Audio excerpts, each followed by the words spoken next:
Batman is a volunteer. He's not getting paid for any of that stuff. All that crime fighting, pro bono. Out of the kindness of his fists. Yeah, pro bono Batman. He's wealthy though, so he's able to do that. He's able to do it. It's just a hobby. Yeah. It's just a rich man's hobby. Yeah, exactly. Yes.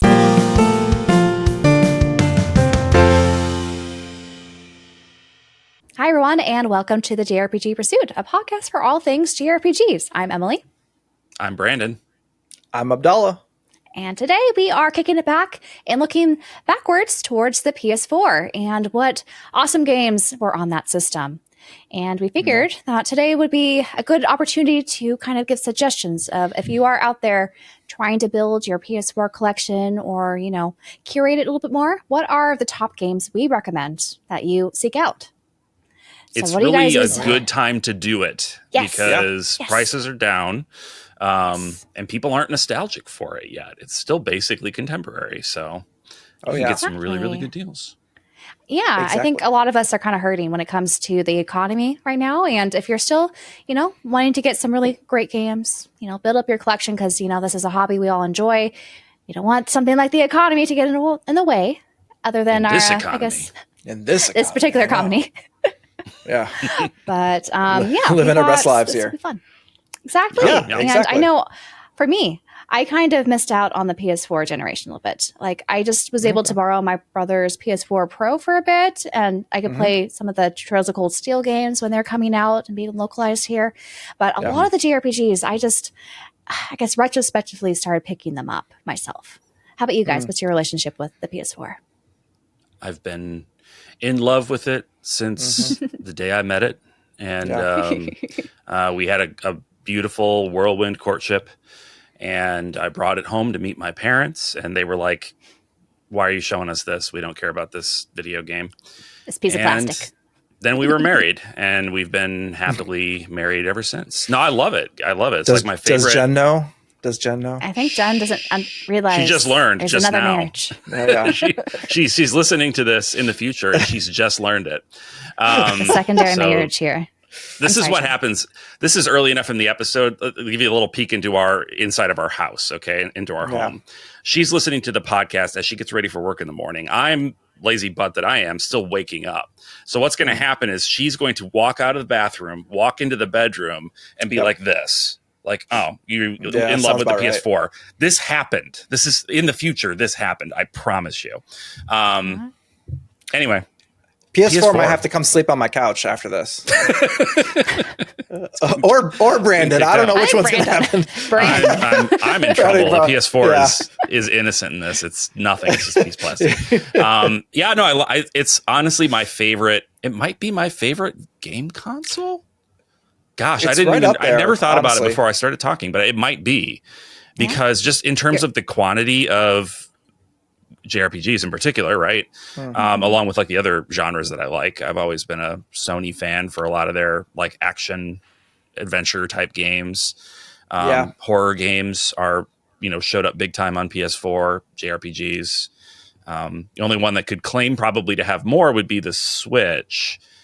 But when it came to like a head-to-head matchup between PS4 and Switch with a JRPG, I would basically always choose PS4 because generally the performance was better, even if it was just minor. True. Plus, I hate the Switch Pro controller. It's like my least. The D-pad on that thing sucks so bad. I think also, like you guys, both of you weren't big like handheld players for JRPGs, right? So you're kind of at home at the home consoles sort of front. Yeah. So it made sense to get that on disc. I always kind of sat on my couch and played. So yeah, despite the fact that I've owned every handheld console, basically. Yeah, same here. With some Game Boy iterations I didn't have, but like Game Boy Advance, DS, 3DS, etc. Like I tended to not. I'm feeling more in my handheld gaming life now, I think, than I ever was. Probably more. Yeah, probably more now than I ever have been. But it was always the home console for me. So PS4 has just been like nothing but I would say almost nothing but like positive memories from that. The PS3 ended up being pretty good, but had a really rough start. PS5, I think it's still in the middle of its rough start, kind of. Yeah. There's great games for it, of course, but it's nothing compared to where the PS4 was at in terms of software at this point. Yeah. The last time I think I felt this good about a system was the PS2. That's what I was going to say. Like, I feel like the PS4 makes me nostalgic for the feeling of PS2 because like it's so close to like that same feeling where you just had an abundance of like, not just JRPGs, but abundance of like all these little random type games that you'd experience. Cause like the PS2 had it, you had all these like really weird, like off the wall kind of like silly games and experimental stuff. Experimental they could afford to stuff, experiment like, back then because it didn't cost $1 billion to make a game. Exactly. And I felt like they hit their stride with the PS4 to do that again. So you got a lot of these like third party games or just Sony games that were coming out at the time. And you also like, you started to get this like whole new idea of like, it was the early ages of like Sony's like, AAA games that they were throwing in. And like before we kind of got, a little too desensitized by having them out constantly. And that's the only thing they did. But it was like the first time we got to experience things like Uncharted and Last of Us and things like that before they, overused them. I think the PS4 too, though, like that was like when the floodgates started opening up for JRPGs again, because we kind of, had that lull in the PS3 era, and now the doors are wide open. Yeah, like we were literally like parched with the PS3, like they were just like in a desert, and then like the PS4 just turned into like here's some water, and then it just kept dumping it over, and you're sitting there going like, okay, that's enough. What do you mean it's not enough? It's never enough. It's never enough. It's never enough. I kid. I don't know whether it was because PS3 era, the latter, middle to latter part of PS3 was kind of when I wasn't playing games. Yeah, actually, the entire generation, if I'm honest. I skipped it. And I don't know whether it was because of the lack of JRPGs or if it was just a really good time for me to kind of go into a personal drought. I feel like it was the latter. Like it didn't really have anything to do with what games were coming out. I just was like in a place in my life where I was not playing games very much, did not have the time. Well, I had the time, but like I just didn't have the interest in it at the time. So I had no time. And then I think I was waiting for like other like games I was really interested in. Like I was really excited for Kingdom Hearts 3 for a very long time. And you I waited. still haven't played it, even though it's been out. But during the PS3 era, that was kind of the only game I was interested in at the time when I was in college and stuff, where I would set aside time from studying. Like, okay, I could sit down and play this, but never came until later. But because this is weird because like I didn't pick up the PS4 till a little bit later. Because I was living in Japan at the time, and I was just like, all right, I didn't want to necessarily pick up a version of like the Japanese version at the time because I was like, I'm going to pick up from the US because that's where I'm going to at some point get to. And I don't think I waited until when I came back in about 2015, probably when I picked it up, or I can't remember now, but like, I know there was like a lapse of like time where I just didn't like pick up too many games because I was just so busy like traveling and doing things. When did the PS4 launch? 2013. 13? Okay. Yeah. 2 years later is not too bad. No, it's not terrible. I'm trying to remember usually my adoption rate of a new console. Yeah. Because I brought my PS3 with me to Japan, and I did pick up games and stuff while I was there. And I think enough games were kind of still cross-play leading up into that. So like, I think I ended up just playing PS3 a bit longer, but then I didn't even play my PS3 that much at the time. Did you have to jailbreak your PS3 because wasn't there regional locking? Or no, not for the PS3. Not for the PS3. If you played DVDs, yes, or like Blu-rays. Okay, that was region 2, yeah. Yeah, the games though were not region locked, and some of the games you would buy in Japanese and you could play. They would play in English if you're using a English system. Like a lot of the major like Sony games or the major like AAA games, they would be like they'll have multiple languages on the disc, and it would just look towards your system to see which one you're using and play that version. Did you have issues, either of you, with the jet engine fan of your PS4? Yeah, the PS4 was loud. It was. I never noticed it. I don't know if it was just my entertainment center, but I never noticed it. No. And I don't feel like I don't know if the Pro was better or worse, but I got the Pro. Was better, but my brother's was still a jet engine. Was it was loud still. When I think he didn't do a good job at cleaning it with all the dust. Yeah, so that was part of it. But it could get hot. It ran hot. Yeah.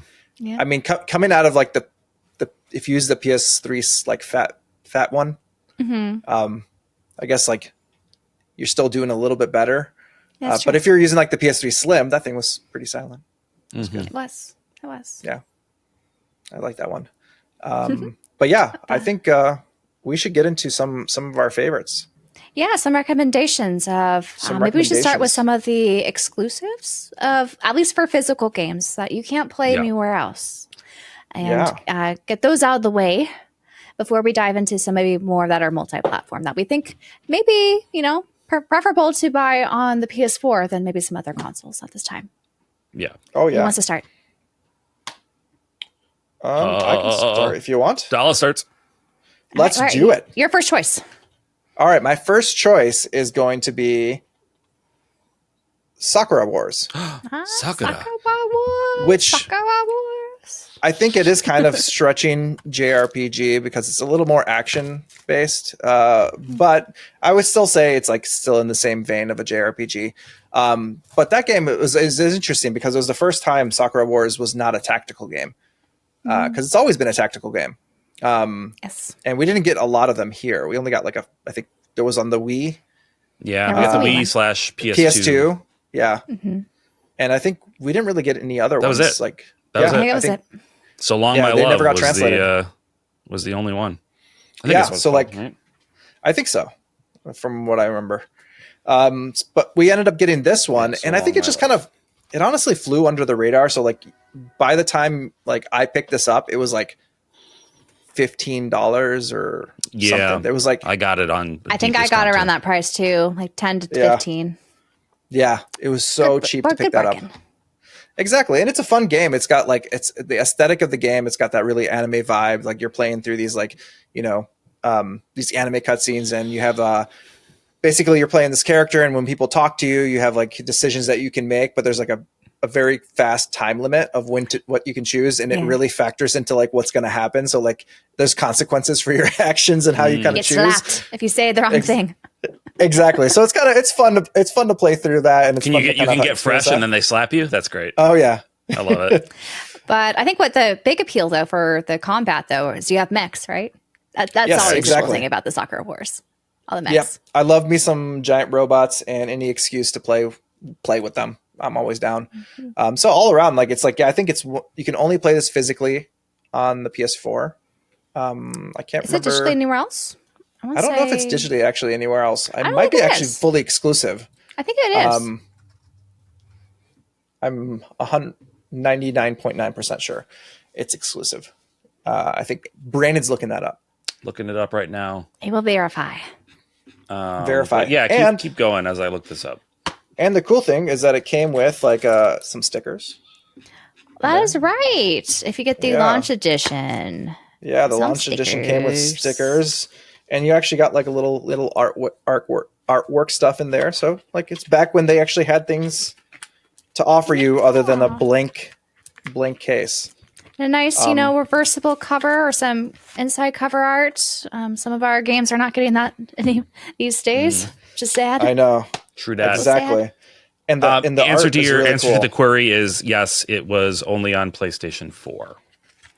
Ooh, okay. Yes, so that's perfect. We start off with an exclusive. Yes. So yeah, I do recommend, if you can find it, it's not too hard to find, I think, on Amazon or anywhere. I think it's often on those Sega sales. Like, I think VGP is where I got mine, for those curious. So definitely check it out. Do it. All right. Would you like to go next, Brandon, with your choice? Sure. I will talk about one of my favorite vibey type of JRPGs, and that is a reflection. Of course. Blue reflection. Of course. Blue. I have it. I forgot to bring it from my shelf. It's over there, out of shot. It has the not so nice interior.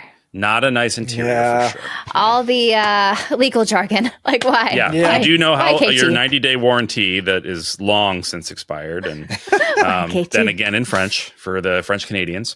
But Blue Reflection, guys. I spent $190 on it. A few years later, they did a reprint, so you can get it for much less than that. That's what I got. But I actually don't.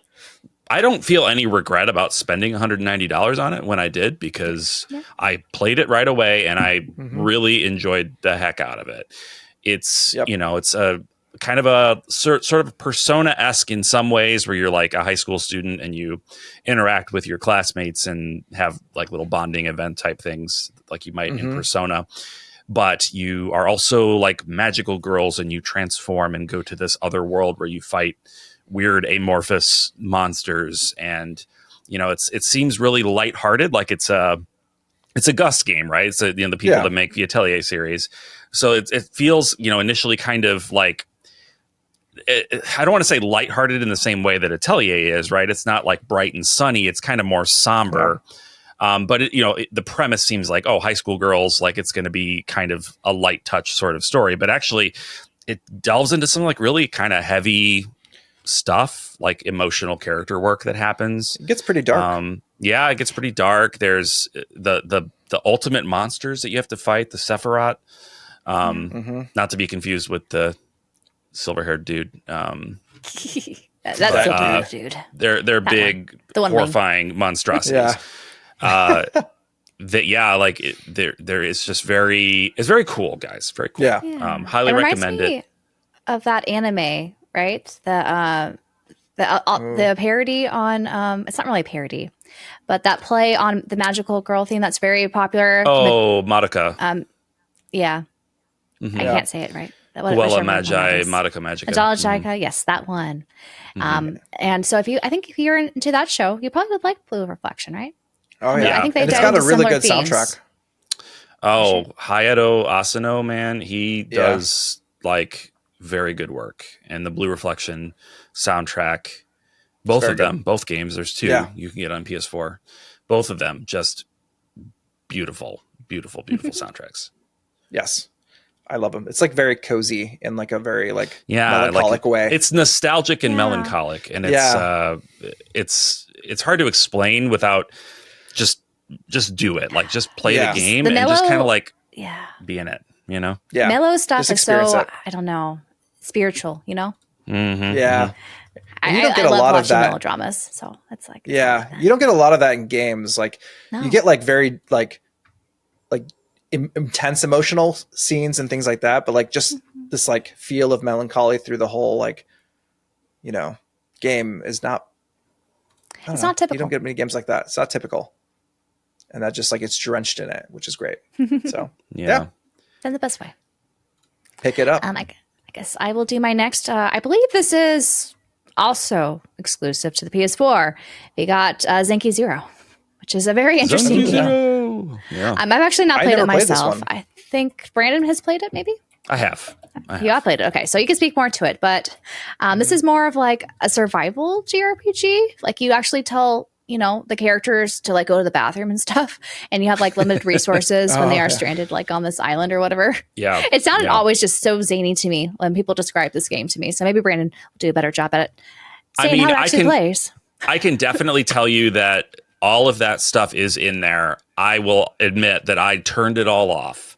I was like, I don't want to manage. Like, are you kidding me? I don't want to like micromanage these people's lives. I just turned it to story mode, where it just basically cuts all that stuff out, and you just do the basic fights. And I might do that. But you can go as deep into the weeds of your character management as you want. If you're like me, you might just say, maybe just leave that. Yeah. Just play the story. It's an interesting story. It's kind of feels sort of Danganronpa-esque in some ways. Sort of like cutesy, off-putting. If that like it's like like Monokuma from Danganronpa, where it's like this cute little mascot bear, but psychotic killer sort of thing. It's got those kind of vibes. Unhinged. Okay. Yeah, unhinged for that sure. Sounds right. Inside, we have 2 discs. So you don't usually see this anymore, right? I think there's a soundtrack. I believe it. That's cool. Yeah. So it's nice. And I think this often goes on sale for like 15 or less, like during the Spike Chunsoft sort of sales they have. I still need to pick it up. It's been on my list of PS4. It's been too long. Games that I do. What are you doing? I don't know. What are you doing? I don't know what I'm doing, guys. Like, honestly. It's a good game. It's fun. It's a good story. It's all right. I guess, I can't say it's a good game. I don't know if it's a good game. I didn't really play it the way that developers intended, but it was a good story. But it's a good story, at least. Good story. That's, I guess, if anyone has played this, let us know if it's worth playing or we should skip to the story like Branden did. Yeah, if you are the hardcore survival gameplay person, let us know if it was enjoyable from that perspective. Oh, yeah. All right, shall we go with the next round of games? Yes. Let's do it. All right, let me see. I'm going to go with one that is a little bit of contention around it. Contention. And that is Star Ocean. Faithlessness, integrity, and faithlessness. Integrity is first. Faithlessness is second. Yeah, like it's a mouthful of a name. I will say that. It is the most Star Ocean situation, like for what it became. But like this one game, okay, so like I want to be completely candid. I've never played actually played it myself. I've seen a lot of content about it. Okay, and I know that it's like one of like the biggest black sheep of the series, you know, in a series that's kind of full of black sheep. It's interesting that that's like the blackest of black sheep. Exactly. Like leading up to like the newest one. I think it was the 6th or 7th one. 6th one is Divine Force. Okay. Divine Force. All right. Divine Force. So like ever since, let's say 2 was really good. 3 is like, people are very like, either it's really good or they hate it. Very divisive. It's a very divisive game due to the story and how that goes. And then like 4 and 5, just I think a lot of people just didn't mesh with them. And I played them, and some of the character writing in that one was very cringy. But this one especially like wasn't great.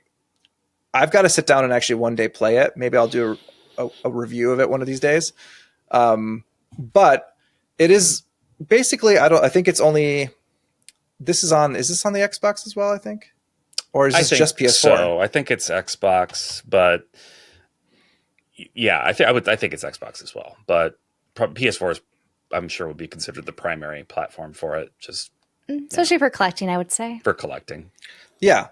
And so like I picked it up because I like to collect all the PS4 JRPGs as I can get them. And plus I like to collect the Star Ocean games. I do love Star Ocean as a series, despite its like, you know, track record. Because they're fun games if you get them, and that's why I kind of think I'm like, okay, maybe I can get into this, maybe it could be fun, but we'll see. Either way, I think it's something that, you know, if people enjoy action RPGs, and they also have like some DLC stuff that's on the disc that I think in-game DLC that pulls from Valkyrie Profile, so has some music from Valkyrie Profile and stuff like that in there. It's interesting, like Star Ocean and the Tales of games share so much DNA. Like they both came out of that Team Wolf that made Tales of Fantasia, and then they kind of splintered off from there and made Star Ocean on the Super Famicom. One wanted to go more sci-fi, and one wanted to go more like fantastical. And yeah, it's interesting to see like the reputations of both of those series, how they've gone, like, and just the quantity too, right? Like Tales of has put out, I don't know, 14. How many are there? There's more than a dozen at this point, right? So many at this point, yeah. Tales of games, and we've gotten 6 mainline Star Oceans in that same time, a couple of spinoffs. But yeah, I've been wanting to play through all the Star Ocean games since, I mean, it's like the last 2 years. I made content like 2 years ago when I was still just kind of starting my channel that I wanted to do. I was like, I'm going to do the full Star Ocean series playthrough next year. It was like my New Year resolution thing. Didn't even start it. Didn't even try. That's a hard but I really still do want to, because I have a lot of like affection for Star Ocean 2. Like that was a great experience when I was a teenager. Yeah. And I actually I didn't ever finish Star Ocean 3, so I didn't get to that divisive ending that people get upset about. But I liked what I played of Star Ocean 3. Yeah, it's a great game. I know that there's stuff in there that I will like. So, maybe 2026, maybe it'll be a bit lighter. And maybe in November of next year when everybody's playing Grand Theft Auto 6, I can that's true. Just play Star Ocean. Just get through all of Star Ocean. I might have to do that too, because I have not played any of them. I want to play them as well, because some sci-fi RPGs, I need them. I know. Yeah, Emily, I think you'd like the remake for 2, the second remake. I have that behind me. I gotta play it sometime. real good. And then even Divine Force, like despite the character designs being, especially for the main guy, he just looks like the most like Chad, like yeah, a Chad dork. It's a Chad dork. The Somehow hair is like, I can't with the hair. I know. Nothing against Chads out there, but like this guy. My best friend in second grade was a boy named Chad. I wonder if he turned into a Chad, or if I haven't talked to him obviously in like 30 something years, but if he became a Chad, if he became his namesake, or if he's like just a, really unassuming, nice dude. Who knows? Yeah. You never know. Wonder. The Karens I knew, all of those. All of them. Oh. Without a doubt. All right. But yeah, check it out maybe if you want to. But there's usually like you could get it used for like 10 to 12, 13, $15. Well, so easy one to pick up. Yep. You got one, Branden? I do. I'm trying to make sure I don't want to step on your toes because I'm not sure exactly which ones you're showing. I got lots to choose. You have a lot. Okay. Yeah. Don't then I want to talk about Tales of Zesteria. Ooh. Yes. Do you have the I just need to say that cover? So I'm glad you're saying it. Yeah. I have the normal Tales cover. of Zesteria. Yeah. This is, we were just talking about the connection Star Ocean and Tales of, and how there's a lot of black sheep in the Star Ocean series. Zesteria is kind of one of the black sheep in the Tales of series. I don't agree with that largely. I think that it's actually a really interesting and cool entry. It's very different than a lot of them. So you can kind of divide up the Tales of games into two main styles. There's like the slightly like lighter, more straightforward combat that's like your Tales of Symphonia, your Tales of Xillia, your Tales of Vesperia, etc.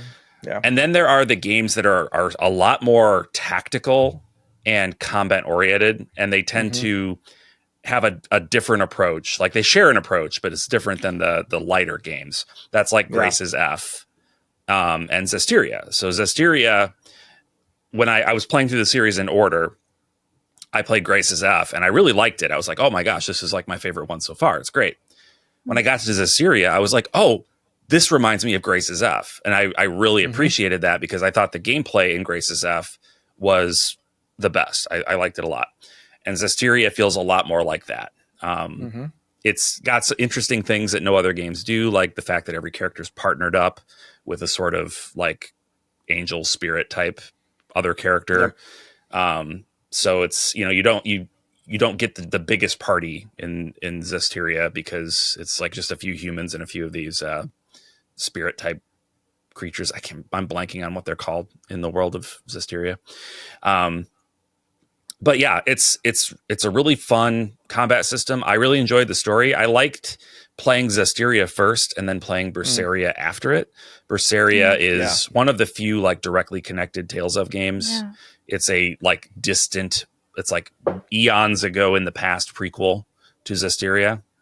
So you kind of see some elements of the world that are familiar to you from Zesteria, and then you play Berseria, and like, I don't know, it's just a really cool experience. And I think it's a bummer that it kind of had that black sheep status because I think it's a really good Tales of game. Yeah. I had no issues with that game. Like, honestly, it's perfectly fine. I enjoyed it. But I feel like most Tales of games for me are just like perfectly fine. Perfectly fine. Mm-hmm. Yeah. Like they don't like ever blow my mind. It's not like, it's never going to be a story that's going to like change my life. Right. But they're really good at character writing. They just like make it like a fun group of people that have a lot of dialogue with each other. So you get a lot of just like them getting to know each other and you getting to know them as a group. Exactly. It's a fun adventure. Exactly. Yep. Like it's just fun JRPG junk food. I'm getting that from Xillia Remastered for sure. That's my first game. Yep. Yeah. So Zesteria, I think, doesn't deserve the hate. Doesn't deserve that it's gotten. Don't hate the Zesteria. Show it some love. Everybody. Let us know in the comments if we're wrong. We're not wrong. Let us know we're right. let us know we're right. And if you think we're wrong, don't comment. No, let them comment. Engagement. No, I'm just kidding. Engagement. Yeah, no, because I know no matter what, if I tell them don't comment, they're going to comment. They're going to comment. We're wrong. If they think we're wrong, they've already commented. Come on, you know. We've already made up our minds. You can't change us. They've already told us. No. They've already told us. But yeah, I'm excited. Like, it's really cool. I think whenever games, have like foreshadow or show glimpses in another game, like I think that's why we like Trails so much. So it's cool to see Trails attempt that with those two entries for sure. Yeah, there's only like I said, a handful that do it. There's the Zesteria Berseria, and then Symphonia is connected to the first one, Fantasia, right? It's like distant sequel. Yeah, Symphonia and there's Xillia or Xillia 2. There's a couple of like direct sequels. Sequels, yeah. Yeah. Yeah, Symphonia is like, they had the Symphonia second Brave part. New World. I forgot what it's called. Yeah, something like that. Yeah. On the Wii. Exactly. Yeah. Cool. Actually, cool looking pick. forward to checking out more Tales of Games. And it's also really cheap. Yeah. It is very cheap. And if you liked that one, there's other ones as well, like Bersperia. Berseria's on there. Symphonia's on there. That might be it on the PS4. Oh, Vesperia. The Vesperia, remaster. the Vesperia, remaster. Symphonia. And Symphonia remaster Vesperia. as well is on there. There's at least 4. Yeah. If That's a not good more. amount. That's a pretty decent amount. I think so. And the Symphonia version is probably better on the PS4 than, because there's the Switch version that was not. It was a little Did rough. not run. The Switch version, I think, did get a patch, but it's still, did. I think, probably better on the PS4 overall. Yeah. Performance Exactly. wise. Yep. And you usually want that for more action-based games, in my opinion. True. I agree. There are exceptions, but for the most part. Yeah. So I guess for my pick, this is also technically on the Vita, which is where I played it, but it's also on the PS4, and that is Odin Sphere, the remake, the Leifthrasir version. I can never say it. Odin Sphere, Leifthrasir. Leifthrasir. Leifthrasir. Leifthrasir. We'll go with that. Leifthrasir. Probably. Something like that. Let us know. Yes. Well, Tell us in the comments. does anyone know? Did they put the kana anywhere? It's like, if I could see the kana, but they don't know. I don't Put the think I've seen this. pronunciation in the comments. I'd like to know how they pronounce it. How the Japanese creators pronounce it, because I have no clue. Maybe you want to look up some old trailers of like the devs talking about it at Vanillaware. How do they say it? I know. Leifthrasir. It would be a very difficult regardless, this was originally on the PS2, but they basically made a new game on the PS4 and Vita, and PS3. I think it's also on the PS3. But this game it was really expensive for a while on the PS4, but then it got a reprint. And so you could get this, I think, still for a pretty decent amount.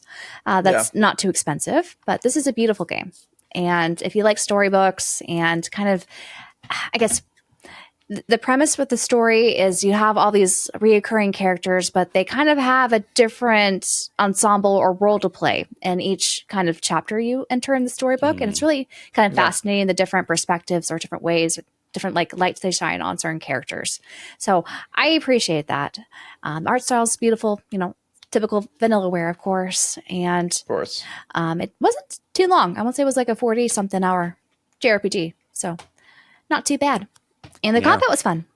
I think there's different complexities when it comes to like the combos and everything, but it was pretty addicting, I think, when I was getting into it myself. Have you guys played this on the PS4 or elsewhere? I've played it on the Vita digitally. I think it was like a PS Plus game on the Vita. So I played it on there, had it on there for a long time. I wanted the PS4 version just because I just did. And so I got it for really cheap, super cheap, from a drug dealer in a like shady gas station parking lot. That's not a joke. Oh my goodness! Was this like a Craigslist thing? There are easier ways to buy this. I did buy this from a drug dealer in a shady gas station parking lot. I hope it wasn't a stolen merchandise. They just maybe it was. Don't ask. Our family member they stole from. Oh no! I don't want to know. But I fed a habit that night, unfortunately. But in my defense, I didn't know he was a drug dealer until I got there, and I wasn't about to back out of the deal. Did he try to sell drugs to you as well? Maybe he wasn't a dealer. Maybe he was just a user. I don't know. But he was like, there was stuff going on, and he had that really long thumbnail that they do for like what I'm talking about. So I was like, Well, this is happening. Like, here I am with my cash. Alrighty. We've already engaged. So I bought the lot from. It was a lot of games, like 4 or 5, and that was really the one I wanted. But I sold the rest and made the money back. Really, so everybody wins. He got a fix, I'm sure, and I got a classic PlayStation 4 game to put on my shelf. So call that a classic win-win. There you go. Yeah. I like it. I love it. On that note. Yeah. But no, for reals, like I feel like Vanillaware, you can't go wrong on the PS4. I think we have a couple other Vanillawares that we could maybe just briefly mention. Like I think Dallah, you had 13 Sentinels on you, right? Yeah, I do have 13 Sentinels. And then I also have Dragon's Crown Pro, the steelbook Crown. That's a goodie. Yes. Also very good. I would say this is less JRPG compared to 13 Sentinels. Kind of like a beat 'em up sort of, like with stats and stuff, though, right? Yes. Yeah, for sure. But this is better than the PS3 version, from what I'm told, because of I think how they handle co-op and all that. So if you want to have a nice co-op game, this is an option. Exactly. But, yeah, definitely can't go wrong with Vanillaware. And for some reason, you cannot play these on PC. They do not like to have their games on PC, so you have to go with console version of their games. Vanillaware is very interesting like that. They do not. I wonder if they'll fold. Very much against it. Because everyone's going PC these days. At some point, they're going to have to. I think I feel like they've been like under the gun for a while, where it's like every new game, it's like, is it gonna pull through? Okay, good, it sold well. They're okay for a while, Yeah. And it took a while for the Switch ports to happen, I think, for a couple of other games. Like, they still don't have all these. Like, for some reason, Odin Sphere, Leifthrasir or whatever, is not on the Switch. I'm like, that would be like a go-to one. It seems like I don't know why they don't do it. No brainer. Yep. Maybe someday.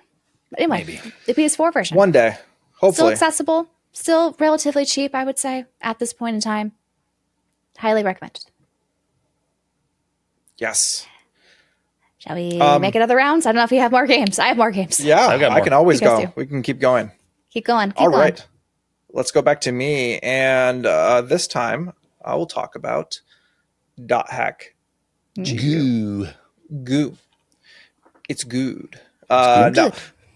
It's, back in the PS2 era, we had 2 sets of Dot Hack games. We had 7 Dot Hack games on the PS2. 7 on the PS2. That's wild that they, I never thought about that, but yes, that's like a crazy amount of Dot Hack games. So for some reason, we never got the first series remade.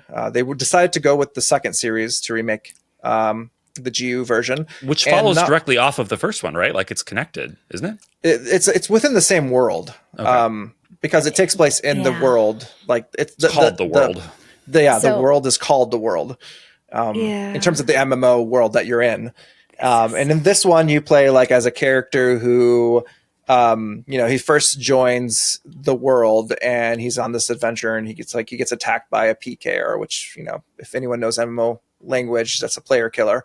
And so he gets saved by this other character, and then they kind of go on this adventure, and he also becomes like kind of going down that vein, but then joins a secret organization called GU, where they're trying to figure out more about the world itself. And so there's so much going on. And but the one thing is that it never really kind of ended completely. And so when they did the remastered version of this, they added that the last, I think it's like a volume 4. So there's 3 volumes back on the PS2. And then so they created a whole new volume for this version that actually kind of just finishes it. Puts a bow on it. Yeah. Yeah. Which is wild if you think about it. Like, it took them that long. Yeah. And incredible that they actually did that. Like, the fact that they actually remastered it and then also completed the game is kind of wild. That's why they chose that one to complete it. And I guess they weren't super, they weren't sure if they would be able to remaster all 7 of them, right? So that's probably why they did that, just to wrap it up, which is that's a little bit sweet. I don't know. Yeah, I agree. But what I like about it's like, it's got that, like, I don't know, that that 2000s like ideology of like what internet culture it was. It kind of like the serial experiment lanes and those things that like from that era of like anime and video games that like looked at like internet world in this really interesting way. And it's very nostalgic to me. It was still very like unknowable. I feel like a lot of the internet was just this like, what? You can't, you know, that meme of the guy doing like the thing with the universe exploding and it's what? And like there was like more of a Wild West kind of feel to the internet back then for sure. So yes, exactly. Like it was very much like, you know, every experience you had is very like catered in terms of like flash animation. You have these geosites back in the day and all these things that are just very much catered. It was like a very like, I don't know, sensory overload experience of the internet when you were younger, because everything was like flashy and different. And like nowadays, everything is kind of like how people design their houses. It's very millennial gray across the board. That's how I feel like the internet's turned into at this point. Yeah. It's just become like, I think, a staple that you expect. Yeah, nothing revolutionary for sure. Yeah, and design has gotten more seamless, like just straightforward. They're trying to, I think, mostly draw your eye to things, right? Either get you to buy things or, you know, it's all kind of had that marketing mindset behind a lot of their intention. Yeah, and like back then, it was less companies creating like experiences and a lot of just like personal, like people just like learning to code HTML as a kid and just building out these fan sites and things like that at the time. And how to so that's like kind of the vibes. Right? Yeah. With people across the world. It's amazing. Exactly. And so like that's the kind of the vibe like .hack just kind of brings back. And so like one day maybe we'll get the original series remastered. I mean, maybe. Branden tried to push for that when he bought the 4th game. Got all 4 of the expensive. Well, the last one's expensive.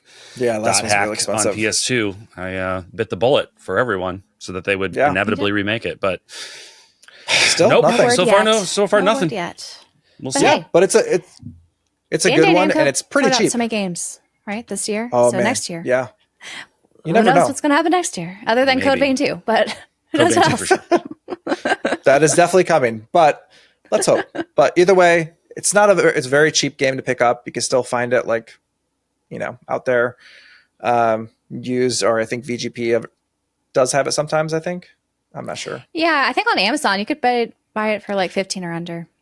Yeah, it's very cheap game to pick up now. And you get 4 games. Yeah. Like 4 different. Like I bought the Switch version when it was limited to their website for a while. And now it's ridiculously expensive, though you can get a Japanese import for less that has English on the cart. But really, if you just, you know, do a cost comparison analysis, you should get the PS4 version if you collect for the PS4. Yes. I and if you want to test doing that myself. And if you want to test if you like it, you can get it up on Steam. It's on sale for like $4 or $5, like so cheap all the time. So cheap. So if you ever want to try it out and see if you want to buy it physically, that's an option too. So there you go. All right. Branden, you're up.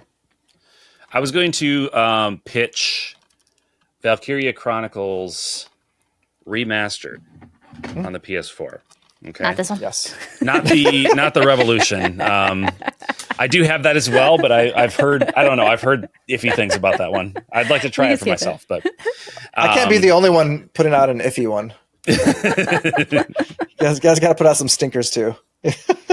So Valkyria Chronicles, particularly the first one, that's the one I have the most experience with, is just great. It's like a really cool strategy RPG. It's not it's turn-based, but it has some elements of real-time strategy kind of baked into it. So, you know, you have your overhead view of a map, and when it's a character's turn, you zoom down into like over the shoulder kind of behind the character, and you move them within their move radius, and you can set up attacks and get under cover. And, you know, and as you're moving around the world, if you move into line of sight of an enemy, this is where the real-time element comes in. They can take shots at you as you're out of cover. So you want to always be like carefully positioning your troops and being strategic. And I mean, so the gameplay's fun, you know, especially if you like the kind of strategy gameplay, but I really find like all the aesthetic presentation of this game super enjoyable, super intriguing. Like the original was on PS3, PS4 obviously ups the resolution and stuff, but it has this kind of like soft watercolor aesthetic to the anime art. Yeah. Which is just beautiful. Like it's based in like an alternate reality World War II era Europe. Mm-hmm. So, you get like a lot of that like idyllic countryside, European countryside done up in that style. Mm-hmm. And yeah, it's just a really cool game. We got the first two. The second one is on PSP. The third one is also on PSP. We never got. And then the fourth one is also available on PlayStation 4. And I think Switch and maybe Xbox as well. It's on Xbox. At least Switch for sure. Yeah. So it's a really cool series. I would love it if Sega would continue it. Seemed like they were poised to. I don't know if the fourth one didn't do as well as they wanted or what, but I don't know what Sega's doing. I feel like they kind of are giving up the JRPG stuff to Atlas these days, which makes me sad because there's so many Sega exclusive, IPs from the JRPG sphere. We need brought back.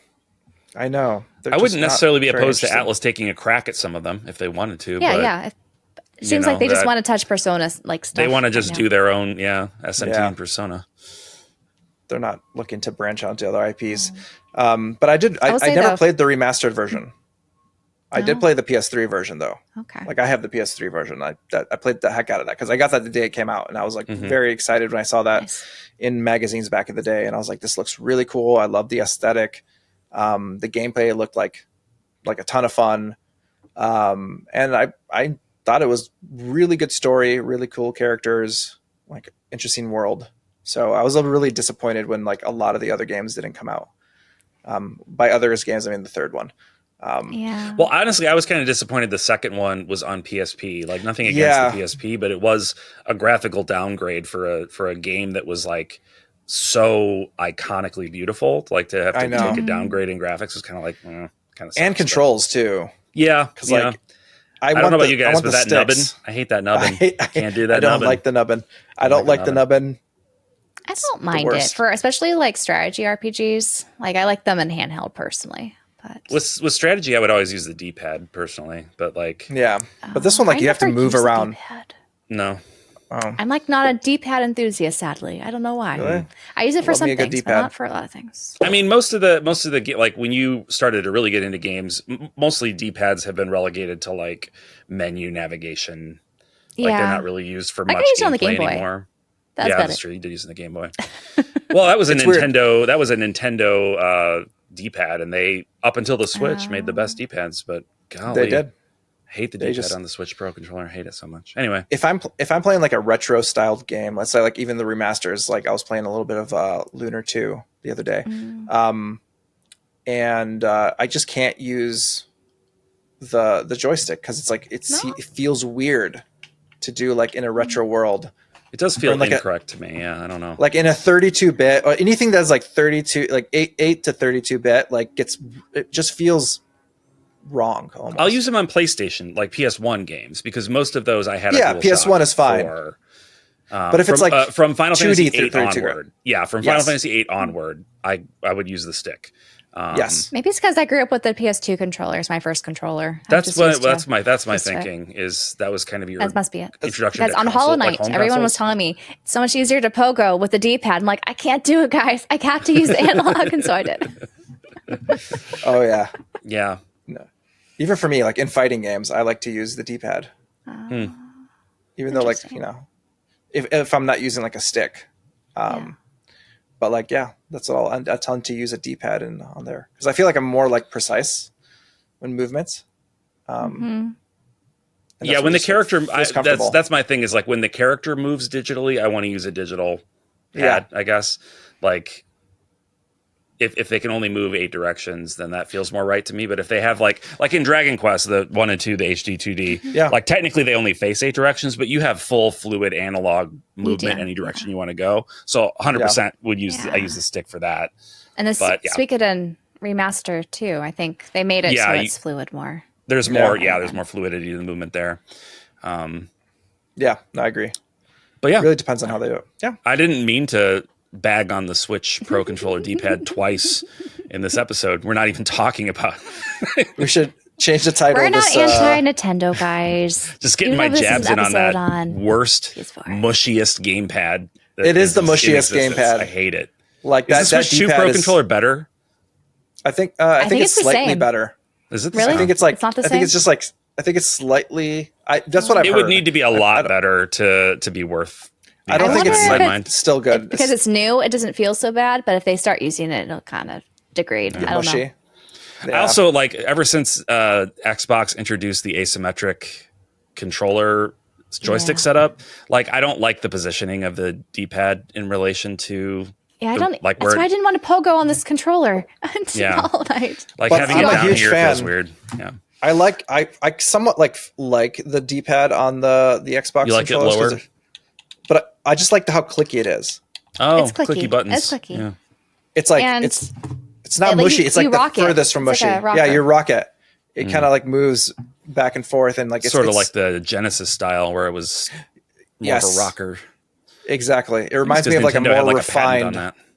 Yeah. It has a more refined version of what the Genesis had. Genesis was a little bit more mushier, where this one's definitely a little more clickier. But it's the same concept. Yeah, that's true. But anyways, that Game Boy Lego set, very clicky. Is it very clicky? That's good. It's very clicky. So Valkyria Chronicles Remastered, great. Pick it up. Pick up 4. Yes. If you find 2 at a thrift store for the PSP, pick it up. Pick up Valkyria Revolution. It's an action RPG. It's I think it takes place in the same universe. Yeah. It's only physically available on PS4 and Xbox. So hey. Yeah. Exactly. And Emily, I think we have time for one more for you. LRG, I think, did it on the Switch physically, right? Did they? Yes, I think so. More recently. So. Yeah. Emily, do you want to... Next one? I wanted to talk about this series that I can never pronounce correctly. Utawarerumono. Utawarerumono. But there are 3 games on the PS4. 2 of these, I think you could get on the Vita. The Mask of the Deception, as well as the Mask of Truth. Mm-hmm. This one's the Mask of Deception's a little bit pricier these days, unfortunately. Maybe someday we'll get a reprint. Yeah. Or they might get some sort of Switch port or something. I don't know. But the one that's, I think, only available physically on the PS4 is Prelude to the Fallen, which is the prelude or the prequel game. Mm-hmm. So technically, I think when these were published, these were not the first games to actually come out, in Japan. But we got them localized with Mask of Truth. And so technically, I think you're supposed to play the Prelude to the Fallen first if you hadn't already played the other games. So it might be a good way to test these out, because this is sort of like a hybrid strategy RPG with a lot of visual novel mechanics, which we've been talking about a lot of these, I guess, in today's episode. But I guess the PS4 just had so many great ones that were in that sort of wheelhouse. It's true. I've heard nothing but wonderful things about these. A lot of Trails fans equate this to be one of the best series when it comes to story and peak storytelling. So I'm I need to play these. I didn't know that. I need to play these. I want to so many really good visual novels. It was originally a porn game, in Japan, on Windows, it was a porn game. But they removed all the porn, and because that's the interesting thing about these. I've seen anime adaptations of pornographic visual novels, and they're perfectly innocent and they're perfectly sweet and fun. It's just they just take those scenes out, and it's these scenes must just come out of nowhere because nothing feels like it's missing from the story. But yeah, it started out as an adult visual novel, and they adapted it for PlayStation. And I was actually there's a YouTuber goes by Milla's Game Room, who she did a lot of Utawarerumono coverage for a while there, and that really got that that was what motivated me to just buy all of them that I can get my hands on. Still haven't gotten Mask of Deception, but there are some other games that I don't have here that are more they have the new one that came out like 2 years ago. I think it's also available on PS5, maybe PS4. Monochrome Mobius. Monochrome Mobius. And then they also have another one that was on the PS4. It was more of an action game. Yeah, it was Zan. Utawarerumono Zan. And there's a sequel to that as well. Yeah, okay. I think that's available digitally. But there's a lot of lore, I guess, in this universe. And someday I'll get to them. Someday. Someday. Yeah, I've never actually dabbled in this series as well, so I think I should. You've convinced me. I convinced you. I haven't played it, but I'm glad I convinced you. So you've somehow convinced me that I'm like, all right, like you twisted his arm. I didn't realize how beloved it was. So like, I'm like, okay. Yeah. Another YouTuber who loves these is the Kaseki Nut, and he loves Trails. Oh yeah, okay. He likes these. All right, I like Trails, so I guess like maybe I'll like it. You should give it a try.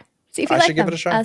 Try starting with this one. I don't know how easy this is to find nowadays physically, because I think this was just through like a very small distribution on NAS. But maybe it's not too bad. Maybe it hasn't been caught on yet. Huh. Okay. I'm gonna look up. But yeah, do some Googling. I'll do that. But I feel like we're just about at our hour. I don't know if we wanted to go a little long and do another round, or if you guys feel satisfied with your selections. We could do a round robin, just really quick. Let's do a lightning round. We'll do a lightning round. You got me? I got some still. Yeah, we can do. If you guys are into, if anyone's into Chinese RPGs, food. Oh, I'm not gonna try to pronounce it right now. It's all backwards to me on my screen, so I can't see it. Zhaozhen. Okay. Please correct me out there. Write it in the comments. One of the most beloved, Chinese RPG series right now. Next to Sword and Fairy. Sword and Fairy. Yeah. They have a couple that have been out, but that one, I forget. Is that number 7? That's 7. Or 7 is, I think, still pretty cheap on the PS4. If you want to, extremely cheap. Try something a little bit different from your typical JRPGs, there's just the Chinese version of it. Because I feel like there's a lot of Chinese mythology and things that they dive into those games that are kind of refreshing from the perspective of being, mostly a Japanese RPG player, if you will. Yep, I agree. Anything else, you guys? From about that? Digimon. Oh no. Or I was going to do some games because you weren't going. I got Digimon World Next Order. So this is kind of like, it's not like the Time Strange or Digimon story games, which are also very good. I recommend the Times. Cyber Sleuth, Hacker's Memory. Those are good. Yeah, I will say those are both on PS4. Just real quick, those are both on PS4. I think it's technically there's a compilation pack on the Switch that's maybe a little better. The complete edition. So this may not be the ultimate way to get them, but if you're like me and you just would rather have it on PS4, you can get them for pretty cheap. Sorry, go ahead, Emily. But this is also available on the Switch, but very expensive because it was another one of those Bandai Namco like online store exclusives that they had limited quantities, and I think they only had it for pre-order and they didn't sell anything afterwards. But this is much cheaper. Definitely, I think you can grab it for like 20 or less. But it's a little bit different. It's not like your typical turn-based, monster taming games like the story games are. This is more like a Tamagotchi. You kind of raise your Digimon and they fight for you, that kind of stuff. So I've been wanting to try this one. I got this at Midwest Gaming Classic this past year. So it's still on the shelf. Yeah. Any more games? I'd throw the Kingdom Hearts games in there. Available elsewhere, of course, but great on the PlayStation 4. Cheap on the PS4. Very cheap. You got the whole story so far, right? Mm-hmm. That's great. Catch you up. And then Kingdom Hearts 3, the kind of maligned, long-awaited entry. Have not played 3 yet, but I've played most of the rest of them. I do intend, I feel like, a friend of the show, Cam Hawkins, he's like the biggest Kingdom Hearts fanatic. Yep. Along with Trails, he's big into Trails and Kingdom Hearts are like his two pillars, big ones. And he just from talking to him, I'm like, okay, I need to play Kingdom Hearts. I need to play it all. Order. Yeah, play it in order. Go back to the beginning because it's been years now since I've played some of them. I know, and I've got them all here, so it's I need to sit down and do it. So get ready for 4. Get ready for 4 when that happens. My thing is I've tried to start it up again so many times because that was my thing. I didn't want to play 3 until I replayed the earlier games because I was I don't remember what happened. What's going on in the story? Yeah, and I didn't play a lot of the side games, so like I really didn't know what was going on, and so I was like, okay, I need to go through all of that. But then I start with like Kingdom Hearts 1, and then I get like partway through, and then I like lose focus and I go somewhere else. Oh no, they're not long games. I think you could beat Kingdom Hearts 1 like in 25 hours. Yeah, that's true. One of these days when I have time. But this is like Dallah we're talking about. That's true. This is Dallah we're talking about. So this will take me like 60 to 70 hours. 60 to 70 hours. Okay. No. I bet you clear it pretty quick. I think you can whip it out because you played them before. I'm sure you'll be fine. Yeah, it's a replay. Fine. Yeah, we'll see though. We'll see. I need to replay them too. I haven't played the remix versions because they're different from the PS2 that's versions. True. Mm-hmm. Yeah, but I'm excited about that. Another, if that you're done with that, is Ni no Kuni. Ni no Kuni. Tuni. You can do Ni no Kuni 1 remaster or Ni no Kuni 2, where one is more of a monster catching turn-based game, where this one's more action based, and Ghibli styled. The first game was helped the drawing and the animations they worked together with Studio Ghibli. And you get to play in the second one as the U.S. president, not that one, but one of them. Yes, exactly. Exactly. And it runs much better on the PS4 than the Switch. Exactly. Yes, they run much better on the PS4. And I mean, I know that Ni no Kuni 2 is like not as beloved. I loved it so much more. I liked it so much more than the first one. It's I know interesting. I'm It's so divisive. I hear some people like Branden who love it. Mm-hmm. But then some people are like, no, it's a departure from one that I loved. So I have like a Stockholm syndrome kind of relationship with it. Maybe like when I was freelance writing for like reviews for websites, I had applied to be to AnimeNewsNetwork.com to be like their video game guy, and I never heard back. And so I was like, okay, I guess I didn't get the gig. That's fine. Well, then months later, out of the blue, the guy that ran the site emailed me. He's like, hey, I know you applied for this ages ago. I never saw your application. I just came across it. And the person that we were having do these reviews had to drop out for some reason. Can you like do these 2 reviews in the next week? So one of them was Ni no Kuni 2. The other one was like a Sword Art Online Gale game or something. So I was like, opportunity. It is knocking, and okay. So I like took time off of my job. I took time off of work. Oh my gosh! To just you took PTO for this to make more work. To just play Ni no Kuni 2 24/7 until I finished it, and it was it's not super long, but it's like a full JRPG. Yeah. So yeah, I think that my affection for it is like we were in the trenches together, and but it's fun. It's good. I preferred the action RPG over the. I wasn't super enamored with the combat, like the monster original catching. Yeah. I never got far enough in Ni no Kuni though to get the original, to get your like other party members, the other like human party members that you apparently get. So I didn't even know you did get human party members. So I'm like, now that I know that, I'm a little more like I should probably go back and revisit that at some point. Isn't the story sadder too in the first one? I mean, yeah. The story is like the story is very sad in the first one. It's like that's what I liked about it. It's like it's very much it's a Ghibli thing. Yeah, it's a Ghibli thing. And it felt very, very Ghibli. Just honed in on that. So at their most upbeat, Ghibli is still very melancholy. So like when they go sad, they go sad. And it was like one of the I have like a very like nostalgic feel for that game because it was like one of the few great games on the PS3, the few great JRPGs on the PS3. So like it meant a lot when that came out, and I got like I played the heck out of that game. I loved it.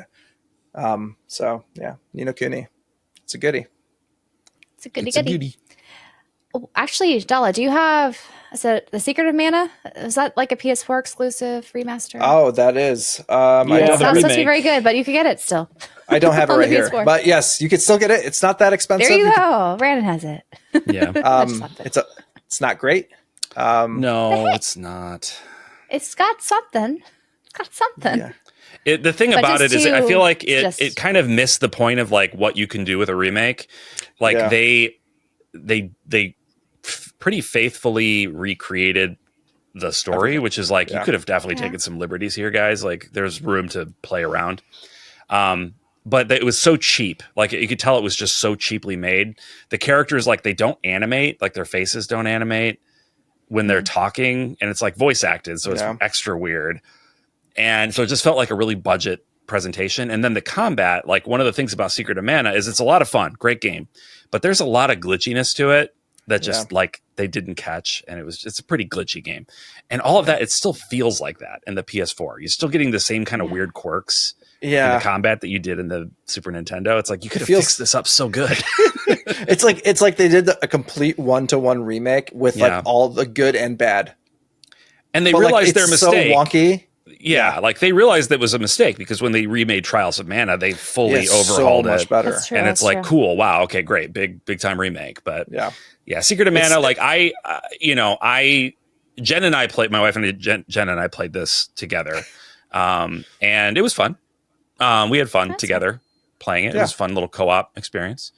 But she's not like she preferred this one over the Super Nintendo because she doesn't have any affinity for like the pixel art or whatever. Sure. So the story presentation is a little richer. So, and on top of that, with like Trials of Mana is also on the PS4. I mean, it's also on the Switch, but it plays better on the PS4 for being an action RPG. Beautiful game, so it's going to look a little bit better on the PS4. The colors pop just a little bit more. And it's a very colorful game, like most Mana games.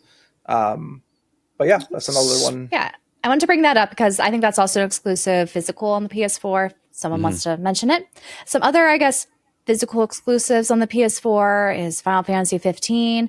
If you get the Royal Edition right, it doesn't have the DLC on the disc, sadly. No, it does not. Connect to the internet and all that. Just the main game. Nier Automata, I think, is also on the PS4, 60 frames per second. DLC is not on the disc either, for those who are into that for collecting. Switch Automata, of course, is also on the Switch, and it's kind of like a miracle that they got the game to play as well as it does on the Switch, but I still think it's technically with the better DLC on the on PS4. There. And it's 30 frames per second, but I hear that's not a big deal. I kind of swapped because I want the DLC on my cart. Not on the paper. What was the DLC in that game? I remember I had the DLC, and I didn't think there was much to it. I haven't played it, so I have no idea. Okay, I'm pretty sure there's not even that box. much. There's not that much to the DLC, so it's kind of like, oh no, then why didn't they? It's like maybe some bonus fights or something. Like, I could be wrong. It's kind of like what they did, for Intergrade. I guess that was a PS5 thing, but for Final Fantasy VII. You still had to download. Why didn't you put that on the disc there? Right, you're re-releasing it. You might as well put it on. That's like a game that I wish they would port to the PS5, like 4K graphics. I actually Nier Automata. Intergrade, Intergrade. I actually maybe kind of understand it because Final Fantasy VII Remake is already 2 discs, like 2 Blu-rays. Like if they were filling up both of those discs, maybe that's why. It's just like it would have to be. I just assumed they weren't all completely to capacity. It may not be. It may not be. But if they said that was the reason, I would be like, okay, that's understandable. Yeah. That's true. I wanted to mention all of the Atelier games. Now you can get a lot of these in like triple packs or whatever on the Switch now. Like the well, wait, no. The Mysterious. Did they do a Mysterious collection on Switch physically? Okay, they did. Yeah, they did. Okay, I had that one. But you've got the Mysterious trilogy on PS4. You got the first 2 Rises. Did they do a version of Ryza 3 on PS4 as well? So you got the Ryza trilogy. Is it only on PS4, right? I think there's a PS4, right? I want to say it's both, but I don't recall. I have Ryza 3 on PS5, but I thought it was all on PS4. Yes, they have PS4 version, Sophie 2.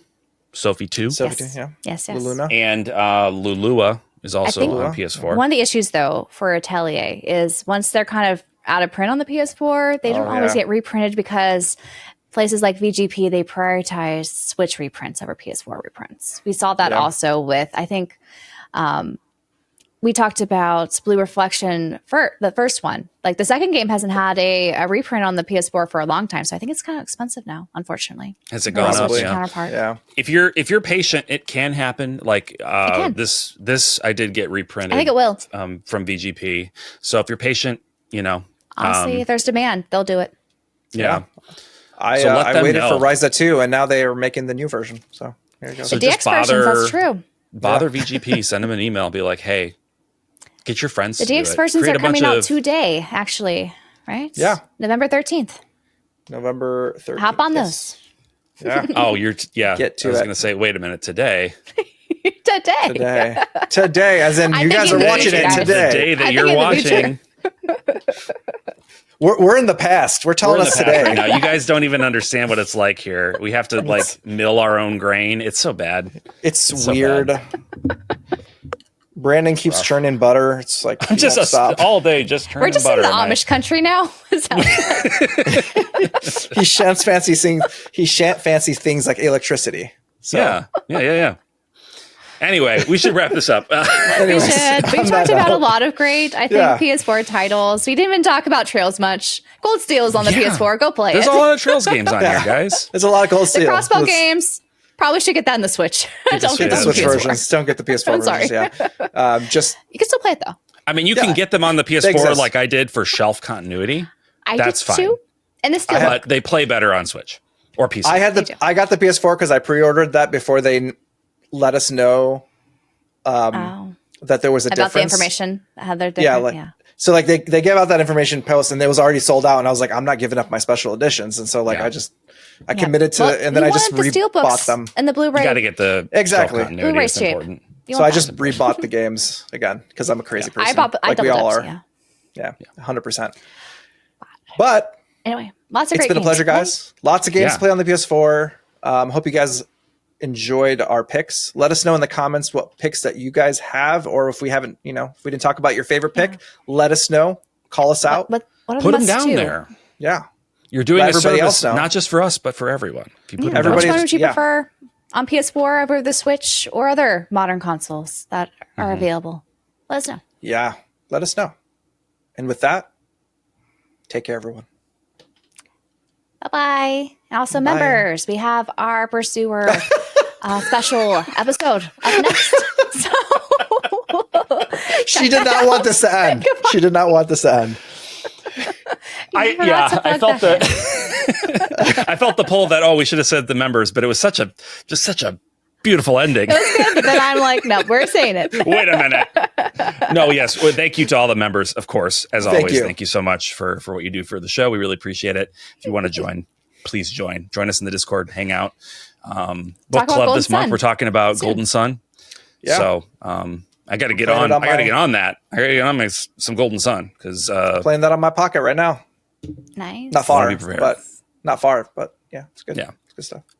okay. Now we're ending Anyway. for real. Bye. Now we're actually I'm not ending. going to do it this Goodbye. time. You guys do it. Bye. Goodbye. That's all. Bye. Goodbye.